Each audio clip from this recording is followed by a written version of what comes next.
કયું દ્રાવણ તટસ્થ સ્વભાવ ધરાવે છે? કયું દ્રાવણ તટસ્થ સ્વભાવ? તટસ્થ સ્વભાવનો મતલબ થાય જેની pH 7 હોય તે.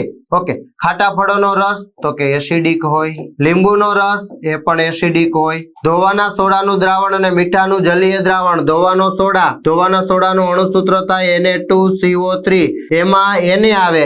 Na એટલે પ્રબળ બેઝ અને નિર્બળ એસિડ છે, એનાથી બનતો ક્ષાર બેઝિક હોય. એટલે પહેલું ઓપ્શન ખોટું, બીજું ખોટું, ત્રીજું ખોટું. મીઠાનું જલીય દ્રાવણ NaCl, સોડિયમ અને ક્લોરીન. ઓકે, સોડિયમ છે તો NaOH બેઝ હશે અને Cl છે તો હાઇડ્રોક્લોરિક એસિડ હશે. તો બેઝ NaOH જે પ્રબળ બેઝ છે, HCl જે પ્રબળ એસિડ છે. આ પ્રબળ બેઝ, આ પ્રબળ એસિડ. તો પ્રબળ એસિડ અને પ્રબળ બેઝ થી બનતો ક્ષાર હંમેશા તટસ્થ હોય છે, એટલે મીઠાનું જલીય દ્રાવણ.